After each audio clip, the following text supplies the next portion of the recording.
We were discussing how to extend Bitcoin to become a full-fledged financial system. We will need something like stablecoins. You could mint a dollar peg asset backed by Bitcoin. Usually, decentralization and sovereignty are things that you only value when you have a crisis. If you are a bank and you are relying for your backend on a system that is controlled by a third party, for you as a bank is a huge liability. My view on hyper-Bitcoinization is one where Bitcoin will be. The Blockworks Digital Asset Summit, crypto's premier institutional event, is coming back to London this October, the 13th to the 15th. You'll hear from top names across global finance, DeFi, and policy. Think BlackRock, Circle, Coinbase, and the UK Parliament. Notable speakers already locked in include Danny Masters from CoinShares, Jeff Park from Bitwise, and plenty more to come. There's also a VIP dinner on October the 13th. That's for speakers and VIP ticket holders only. It will sell out. It's all happening at the Old Billingsgate in London. Use code SUPPLY100 at checkout for £100 off. Quick reminder, nothing said on Supply Shock is a recommendation to buy or sell any investment or product. This podcast is for informational purposes only, and the views expressed by anyone on the show are solely their opinions, not financial advice or necessarily the views of Blockworks. Our hosts, guests, and the Blockworks team may hold positions in the company, sponsor, projects discussed.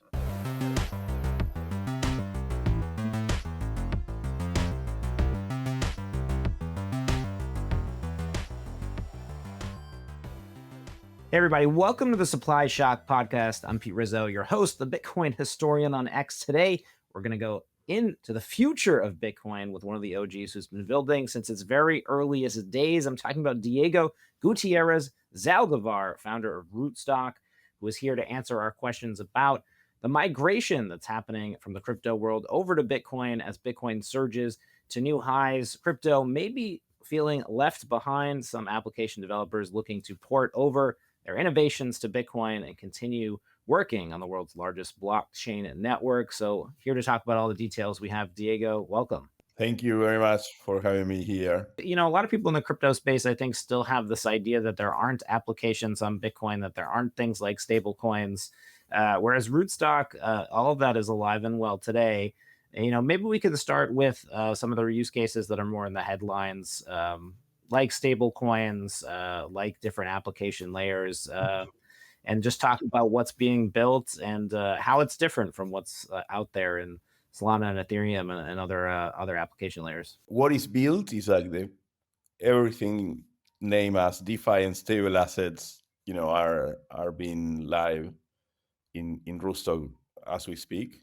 And that was the original vision we were chasing when we started Rootstock in like almost 10 years ago. We had the first conversation I had with Nick Szabo that in a way triggered the conversations with Sergio Lerner, our chief scientist, were in October 2014. So that's how long. And actually with Nick, we were discussing how to extend Bitcoin to become a full-fledged financial system. I wanted to create a financial system that could serve any human being.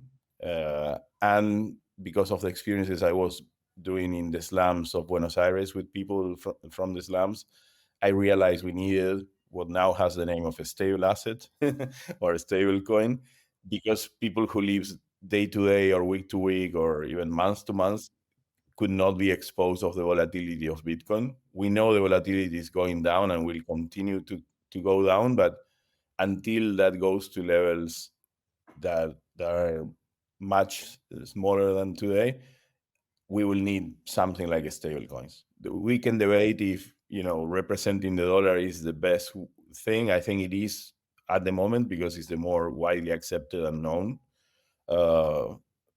currency. But there are, of course, I think in the future we'll have other kinds of stable assets that are not necessarily fiat. But what is different in Rootstock is like, on one side, when we designed Rootstock, we designed it to be a second layer to Bitcoin. So it was like we make two architectural decisions, maybe three if you want another one, but the main two to have full alignment of interest with Bitcoin was one that the native asset was going to be Bitcoin. Bitcoin peg from the layer one into Rootstock. And that was a challenge at the moment because nobody had built like a safe or trust minimized bridge to Bitcoin. So that was one of the challenges we had. And the second one was that we wanted the security of Rootstock to be managed or provided by the same Bitcoin miners. So we need to. That was another challenge we had: how to make a merge mine network that didn't impact the profitability on the Bitcoin side. So that was like the two main challenges. The third one was like how to enable full smart contract capabilities or general purpose smart contract capabilities plus statefulness, no? Which in a way was what Ethereum was exploring in a way. So with that in mind, is that we merge those two things. It's like the security of Bitcoin as an underlying asset, as a store of value asset of the network, um, plus the capabilities of Ethereum under one platform. And that's what Rootstock is. It has been. We launched that the initial production network in January 2018. So we already have been running. The network has been running for 7 years now, and has grown in terms. At the beginning, it was 5% of the hashing power of Bitcoin protecting Rootstock. Now it's 85% of the hashing power. So I would say Rootstock is the second safest network after Bitcoin. At the beginning there were no like many protocols, and now you have money on chain, which is a basically a stable asset protocol backed by Bitcoin. So the idea that was one of the original ideas I wanted to see happening, that was like creating a digital Fort Knox, where instead of gold you would have Bitcoin as the collateral, and you could mint a dollar peg asset backed by Bitcoin and or collateralized by Bitcoin. And that's what Money on Chain created. They created that protocol, which for me is the best stable asset protocol in the world, because it doesn't depend on secondary markets to operate. In the case of MakerDAO on Ethereum, you need, because the system is kind of a self-loan system, the only person who can like unwind the loan and come with DAI and recover the original ETH that are back in the loan is the creator of the loan, no, the issuer of the loan. That kills the fungibility of the collateral. In the case of Money on Chain, I can go at any time against the protocol with the stable asset doc, and I can redeem the Bitcoin, the equivalent of $1 in Bitcoin at any time. And you do that via protocol. In the case of MakerDAO, for example, you need a secondary market that will convert DAI to the underlying assets. No, so to Ether back in the day. Now it's multi-asset. They lost the peg, but in part they lost the peg because of that problem. And then on top of that, the following stage was creating the basic, financial primitives that everybody uses. That is loans, exchange of value, and payments. No? And so currently you have Tropicus, that is a port of Compound. You have like Layer Bank, Avalon, other lending protocols that are coming to Rootstock to create different lending markets around that.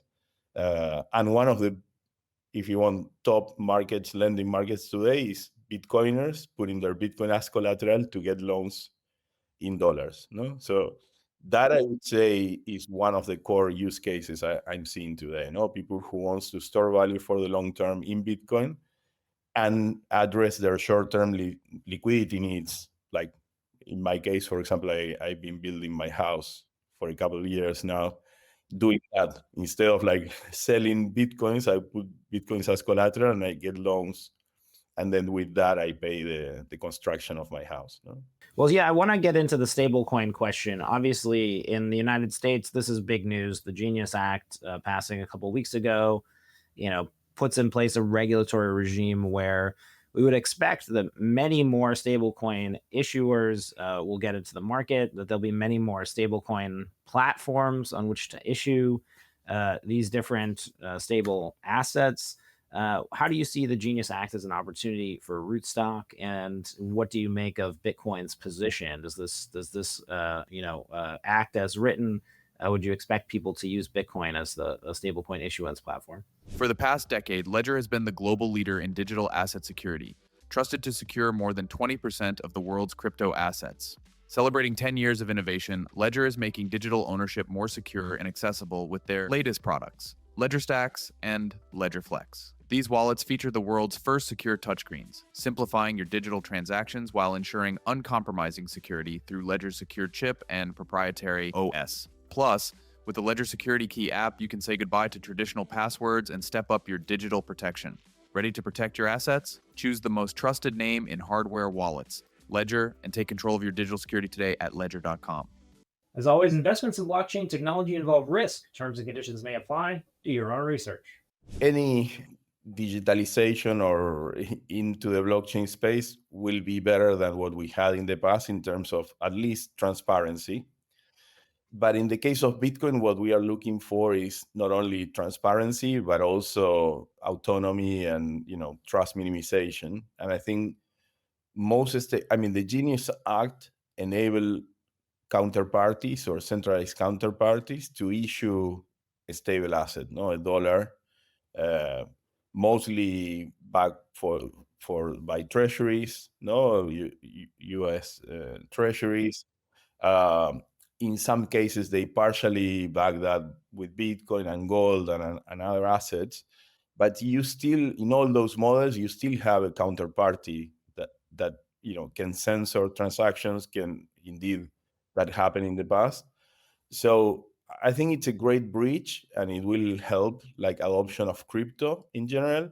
But from the core principles of Bitcoin, you still are relying on third parties. So it's not going all the way. Having said that, I think I'm pro. I always say like any decentralized blockchain system is 1,000 times better than any centralized system. So I see it as a step forward, but you are still depending, on the traditional financial system for that to operate and to give your freedoms. That's why in Rootstock, when we designed our original conception was around like creating this peer-to-peer monetary system backed by Bitcoin, going back to the Fort Knox model, um, because it's closer to the Bitcoin spirit, and today is running protected by 85% of the hashing power of Bitcoin. So I think our original vision is in a way realized, at least partially. I think what we need is and these two systems will coexist. So you will have stable assets with, a financial institution controlling it, and you will have a truly peer-to-peer stable asset like what we have in Rootstock with Money on Chain. So you're using Bitcoin-backed stablecoins today. I know there are users on Rootstock, especially in Latin America, using Bitcoin-backed stablecoins. There's a big controversy and conversation in the United States about the Genius Act and how that will affect Bitcoin adoption. There are some Bitcoiners who see stablecoins as competing for market share, right? If someone is able to hold a digital dollar and save in a digital dollar, they might not save in Bitcoin. Other people think that the Genius Act and the stable coins will be a great on ramp for Bitcoin, potentially even to Bitcoin backed stable coins. What do you see from the user behavior that you've observed with users? Are they holding, are users who are coming to the stable, US dollar, are they showing an interest in Bitcoin, or have you seen that? Again, it's a matter of time horizons, financial time horizons. No, if you live day to day, month to month, quarter to quarter, you will need something that is less volatile than Bitcoin, because you need that in order to operate and store value in that. The moment you can start saving something for the future, I would say 2-3 years or more, that's when you want to go to Bitcoin, which is hard money, preserves or increase purchasing power significantly over the years. So if you can afford to store value for 2-3 years or more, you want Bitcoin. If you need to operate in a shorter time frame, you need the dollars, no? And in terms of like getting people closer to, I think the hyper Bitcoinization will have multiple ways. It's not only people like storing value and paying with Bitcoin. Is, again, my view on hyper Bitcoinization is one where Bitcoin will be the collateral and the trust building, foundations for other things, like what is happening with money on chain.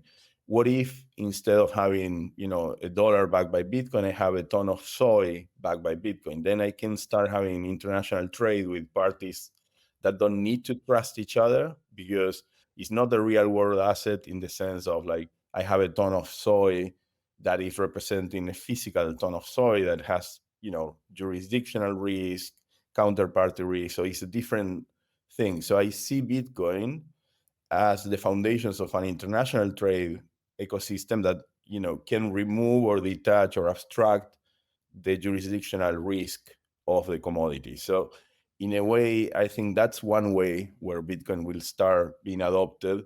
And it's not Bitcoin directly, it's Bitcoin backing a system, same as with dollar on chain and the digital dollar backed by Bitcoin. That's how we hyper Bitcoinize the world. It's like using Bitcoin as gold, plus, of course, democratizing access to store of value in the mid to long term for people who otherwise would not have that opportunity. So it's like, and removing, the need of one fiat currency to become the reserve of value, and the implications that comes with. It's like when you see most of the words through history, they were to protect that reserve of value of the currency of the empire at the moment, that was the dominating empire that was at the moment. So in a way, I think, Bitcoin is still extremely relevant, but if we want to get to hyper Bitcoinization, it won't be Bitcoin distributed directly to every human being until Bitcoin has a volatility that is, proper for people who will be operating in shorter time horizons. So I think we need stable assets. The question is like how we will build those stable assets will create value for Bitcoin or not. No, it's like we will, and in a way, I've been saying this for a while, that until Bitcoin came, the control of money was purely from nation states. But since Libra attempt from Facebook back in the now Meta, we have a third actor that is playing for that game. So you have nation states, you have Bitcoin and decentralized crypto, and then you have corporations. And if you look at the current stable assets, it's the mixture of basically nation states with corporations that are building and distributing these stable assets. So in a way, we have an alliance, very likely a temporary alliance between states and corporations, and then you have fully decentralized crypto as the alternative. So, and again, I don't think one will win over the other. It's like a matter of like having optionality, and people will start distributing their value in the different models, no? Well, I think another question, we're about to see this on the world stage. This was also talked about at the Portland conference I was at this weekend. I expect it to be a conversation at Digital Asset Summit in October and other places. This idea that other global actors, as you said, are going to issue stablecoins, right? So we're hearing in China, they're starting to talk a little bit about it. Hong Kong just passing their own framework, like the Genius Act. South Korea, earlier stages in the legislative process, but seemingly going to approve something like the Genius Act. Russia talking about this as well. So when we talk about the rails that a stablecoin would run on, where do you expect these other countries to issue their stable coins, and then do they need sort of a neutral application layer like Bitcoin, or do you see them sort of building their own walled gardens? Depends on the intent. I think with CDBCs in general, we have like a big problem that if they are implemented in a centralized way, not as a protocol, but as a system run by a state, they will become eventually, maybe not in this initial implementation, but maybe 2 governments from now or 3 governments from now, they will become systems to monitor the population, to do massive surveillance of the population. Because the moment you have a centralized system, it doesn't matter if the state will know, every transaction of people, or can force, that traceability to be in place. So I think that's a little bit of the big problem we'll have. Is like, if I'm a state and I want to have full control of the system, very likely I will create my own network to manage, or I can use a public network, but I will keep control of the smart contracts that will regulate that stable asset. So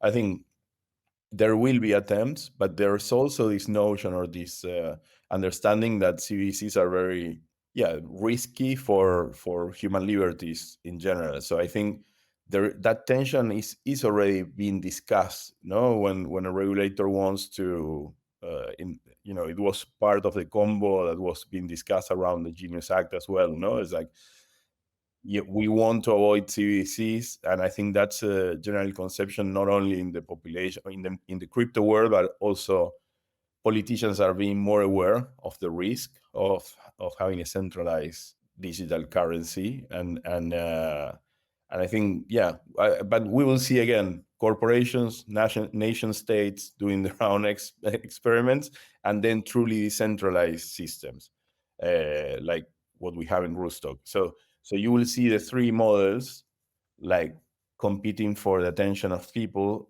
And usually, decentralization and sovereignty are things that you only value when you have a crisis, no? So and happily, you see, like, people going to Bitcoin, like what happened in Argentina. Is like people was like coming to Bitcoin because of the crisis we had. The moment that things stabilize, people get more comfortable, and and they don't care much, no? But it's during the crisis that you see the true value of sovereignty.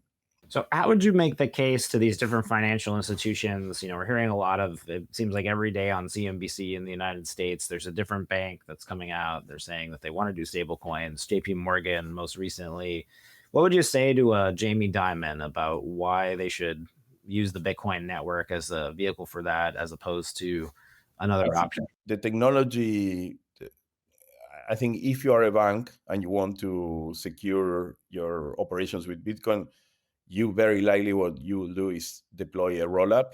That's something, for example, is an innovation we are working on Rootstock, is turning Rootstock into a data availability layer that is extremely efficient, that uses the hashing power of Bitcoin to secure, in our case, a third layer or a payment network run by an organization. That you can do.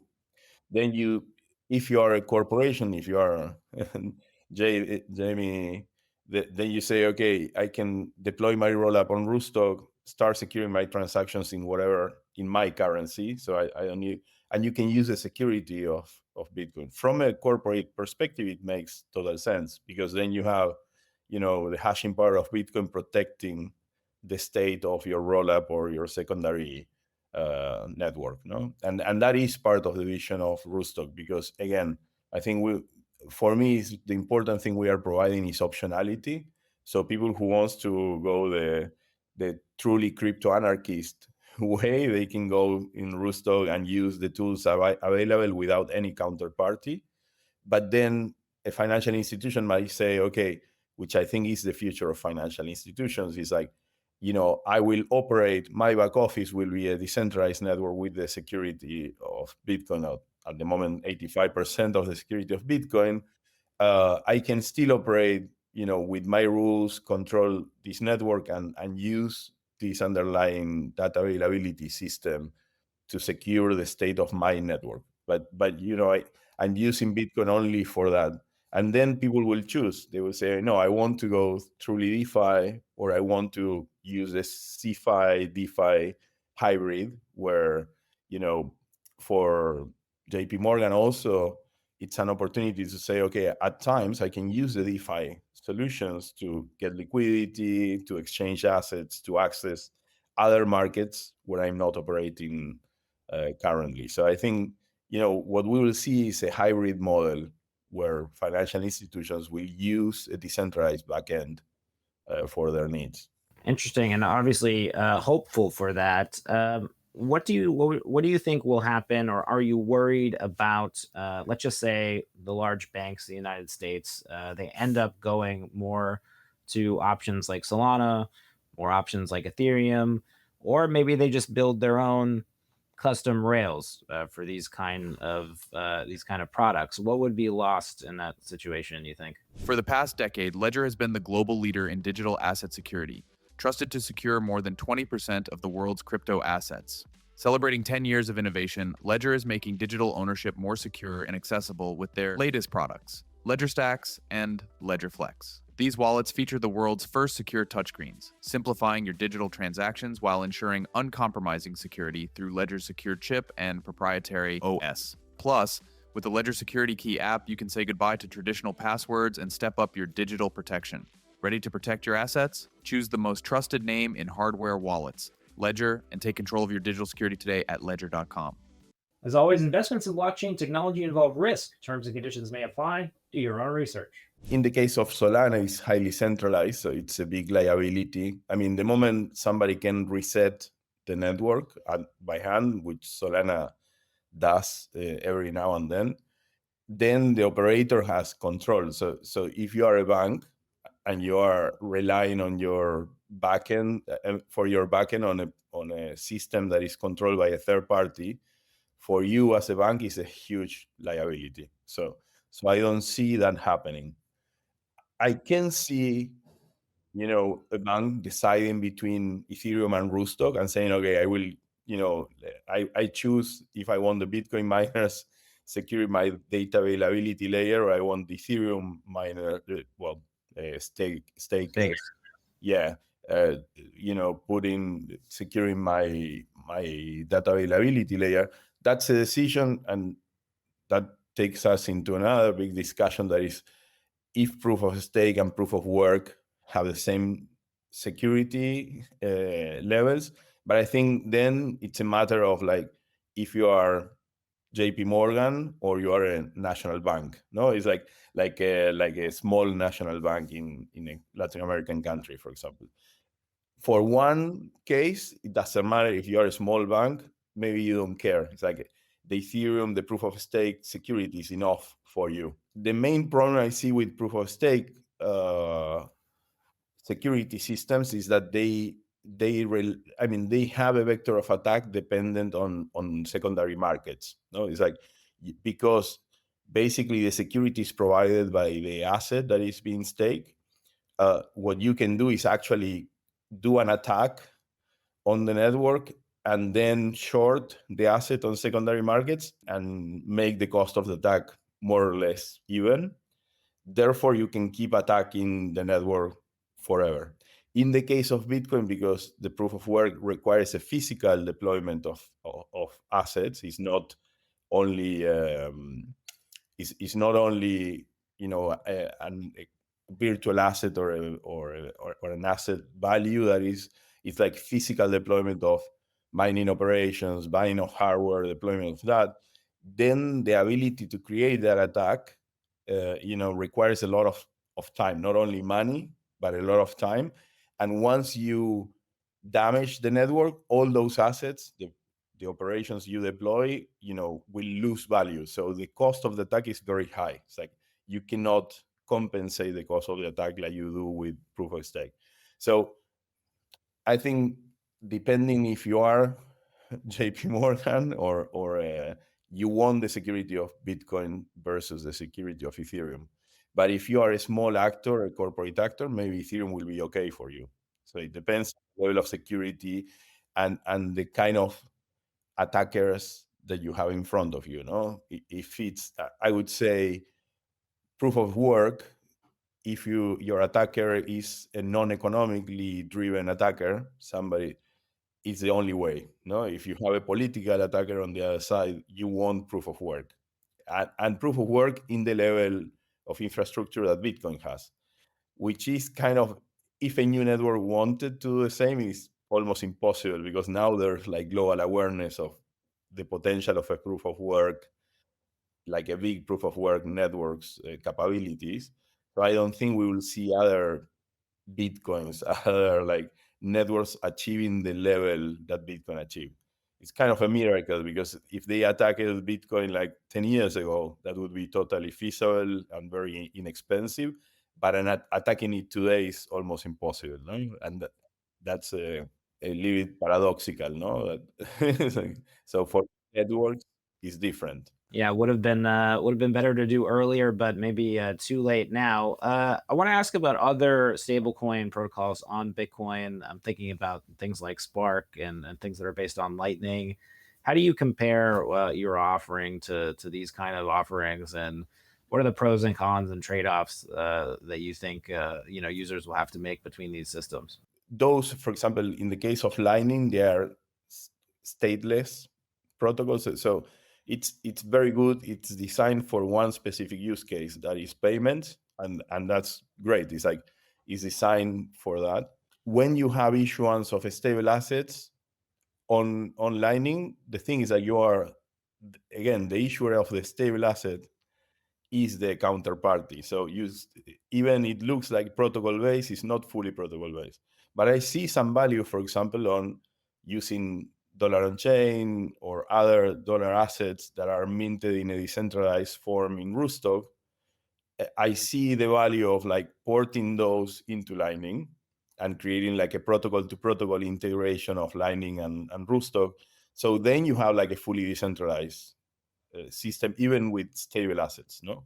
Even so, I think, again, different risk assurances and assumptions. So it's for, depending the use case, I see a lot of value in Spark, in Lightning, in those models, but I don't see them as a replacement of the stack in Rootstock. I see more like Rootstock Lightning integrations coming that exist already, like in a very small degree. There's one thing called supercavitation that enables people like to move bitcoins from Rootstock into Lightning, and that is being used now. Like there are some systems where I can pay a Lightning invoice with Bitcoin I have on Rootstock. So one of the other assets that's being talked a lot about, at least in the United States, and I'm curious your thoughts, is decentralized or tokenized equities. So essentially, we've seen this migration for stable coins to now maybe equities is the next asset class that kind of moves on chain. What's going on with Rootstock? In this field, what would you like to see built? If anything, in this area, as we see these Krakens and Coinbases and Robinhoods move over to this kind of construct, how do you think that interacts with what you're building? Well, there are projects. Again, I think there are projects that are tokenizing stocks or commodities or different real world assets, even real estate. Some experiments are being done with that. I think all those things have jurisdictional risk, and I see the Rootstock offering as a bridge. So again, it's like when you have a real world asset that if it represents a stock, clearly somebody is issuing that stock. No, it's like if it represents 1 ton of soy, somebody is issuing. So you have counterparty risk, because at least the custody of the asset is in the hands of a company.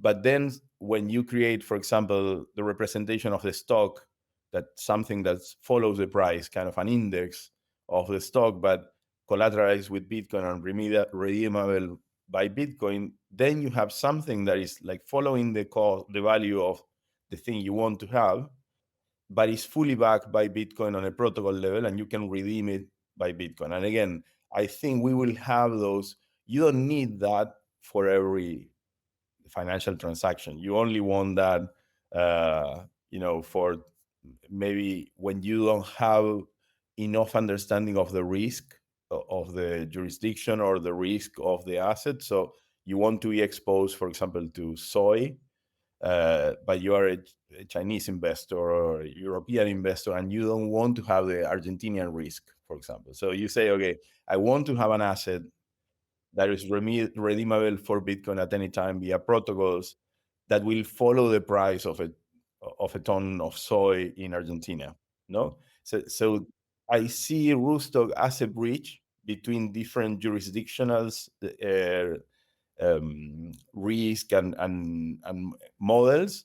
I don't see it in competition. I think what we will see is like kind of this international trade ecosystem backed by Bitcoin that will, of course, have some kind of arbitrage or premium versus the real world asset, depending on the associated risk. No, so if Argentina is in a high instability moment, then people say, okay, the real world ton of soy, will have less value than the same ton of soy backed by Bitcoin, for example. Because in one case, I can go to the protocol and redeem it.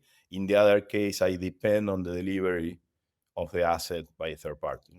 Yeah, I think where I get confused here is really just, where does this all run and operate? What do the rails look like? Because it does seem today very confusing. I'll give an example. So, on a Kraken or a Robinhood, you can buy a fractional share of MSTR, so strategy, and that's trading on Solana. So you have a Bitcoin-backed equity that is then issued by an exchange and then trading on Solana, and it just seems, it seems like an odd system, right? It seems like it's maybe not the most perfect design because, what does the user really want in this case? They're looking for a company that has Bitcoin exposure, but it's on Solana, and maybe even in the case of these exchanges, not even exportable outside their ecosystem. So I don't know. What do you think about these weird? Well, I think it's like databases 2.0. No, it's like if you use an asset, that is issued by a stock exchange, no, then somebody creates a tokenized version of that stock, and then keeps the ledger on the transactions of that stock on Solana on a centralized blockchain. Basically, that's ledger keeping. It's not the true. I mean, if you look down the value chain, you see that you still depend on NICE or whatever stock exchange is issuing that stock. Then you depend on the counterparty managing the custody of the asset, and then you depend on a good record keeping, which I think any blockchain, it doesn't matter if it's centralized or decentralized, that's part of blockchain design, so it will be pretty reliable in terms of record keeping.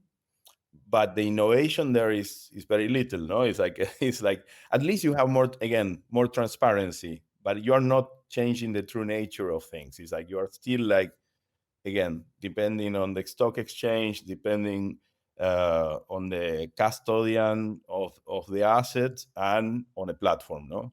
And in a way, what we are trying to do in Rootstock using Bitcoin is like move from counterparty risk into platform risk.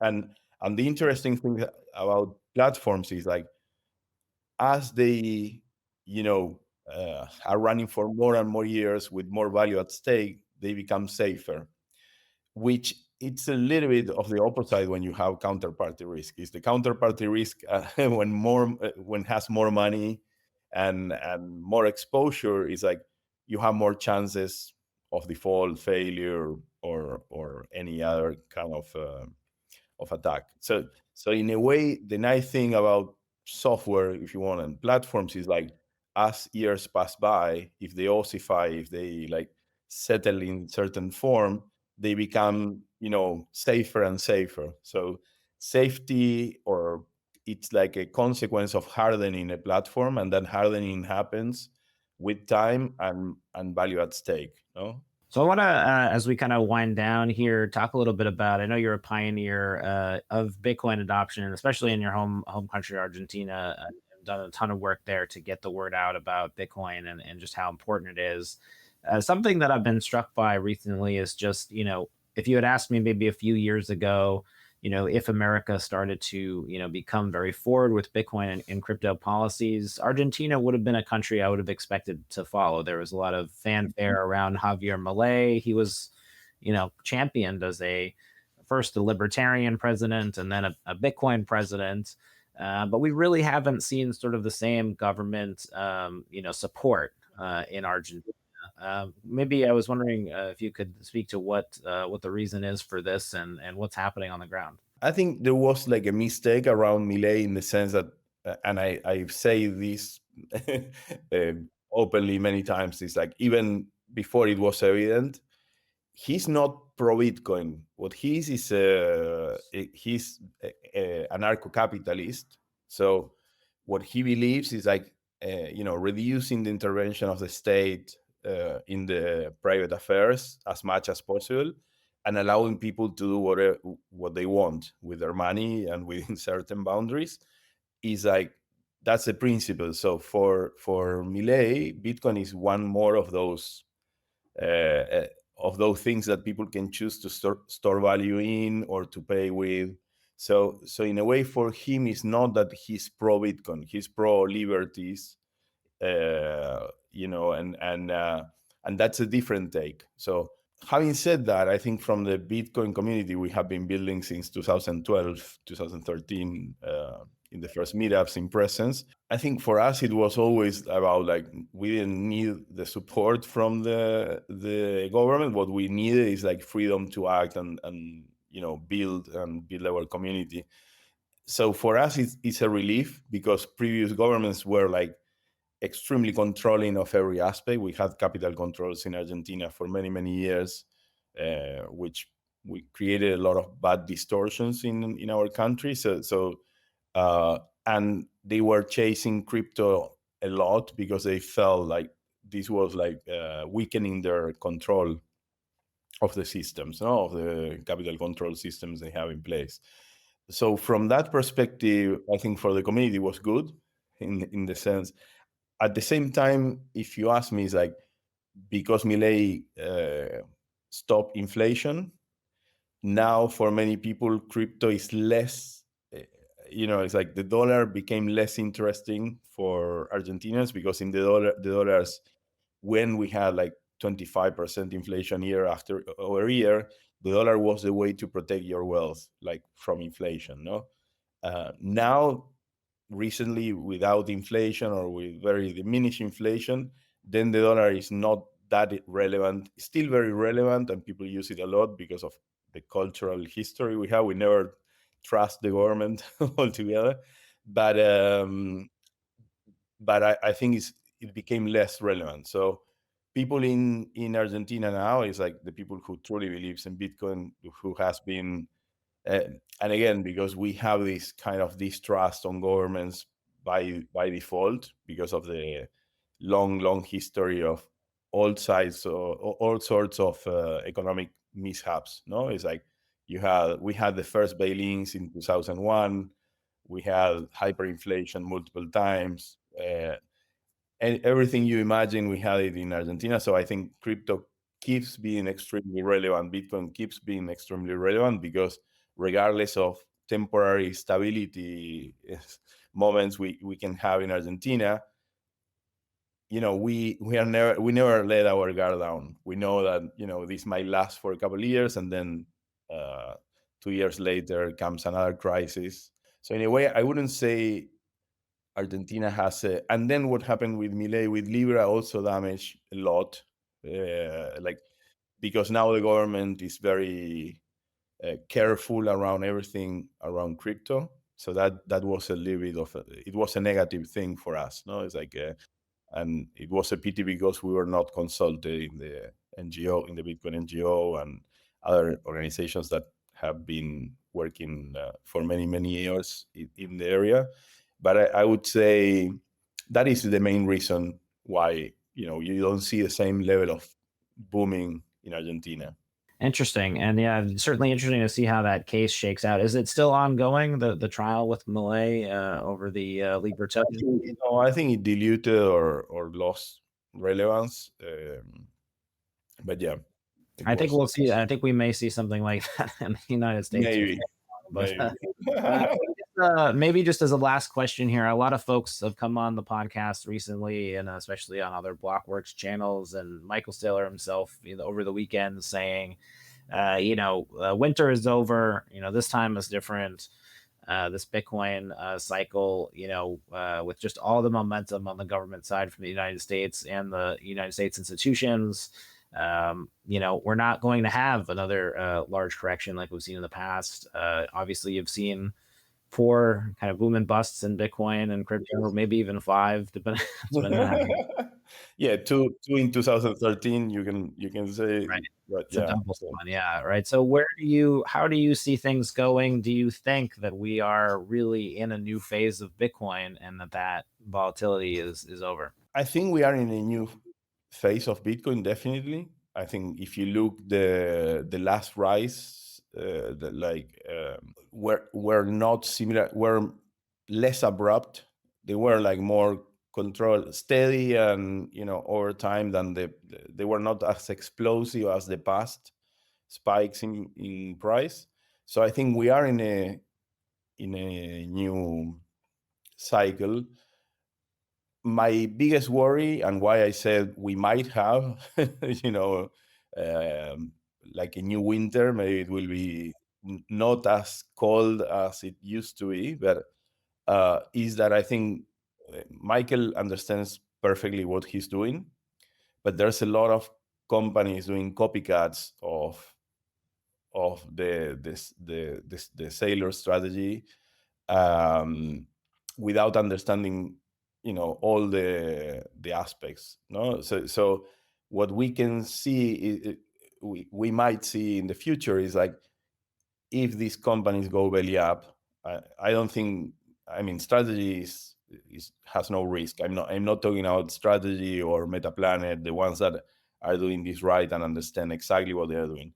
If the copycats of this strategy go belly up, I think we might have like a momentary trust erosion, or or point of doubt like we had in the past. And of course, that's not a problem, because we know over the years Bitcoin's always come back and always like regains the trust, because we know the underlying foundations are bulletproof and very strong. So I think it's like, but we might have, in my opinion, a winter. It's not going to be as this, rise in price was not like the other ones. I don't think this winter will be as the previous one. It won't be that heavy, that damaging as the ones we had. I know I can remember 2014, 2015, 2016. That was a 3-year winter. So I think this won't be so permanent or so harsh, so steep, basically because it's true that you have institutional demand, and that institutional demand will continue. It's not the same as we had with the ETFs last year. In the ETF, you have a lot of small investors coming in, and the moment the news passed by, they started selling. So we have. I don't think these investors that are entering now are like more long-term investors. So I agree, it's not the same. We are entering a new phase. Uh, with that said, I don't discard we will have a winter, a milder winter, not like a doomsday winter like we had in the past, but we will. I mean, it's a possibility, definitely. Diego, appreciate the time and thanks for filling us in on everything going on in the Rootstock world. What is next for you, and what are you looking to on the horizon? What should listeners be paying attention to? Well, I think this model I was mentioning about like having financial institutions running their backends on Rootstock infrastructure and Reef protocols. Next year we'll have like the final pieces in place, and that thesis will be we will be able to demonstrate that the value proposition and the vision we have been chasing for 10 years now. So I think that's what's coming. It's basically delivering real use cases, backed by Bitcoin, protected by Bitcoin, and that have the potential to scale to serve hundreds of millions of users, which was our original vision. And I think finally we have all the pieces in place, but a few ones that will come in the next year. So I think I'm very excited after 10 years. It's like seeing this become a reality is amazing. Well, we're always rooting for you, Diego, and the team. So appreciate you coming on the podcast. We'll, of course, be talking more about the future of Bitcoin as a technology at Digital Asset Summit coming up later this year in London. You can go to blockworks.co/events to learn more about everything that we have in store.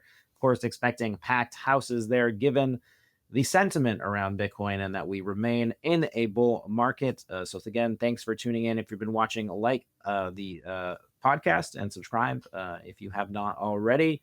My name is Pete Rizzo. This has been Supply Shock, a Blockworks podcast.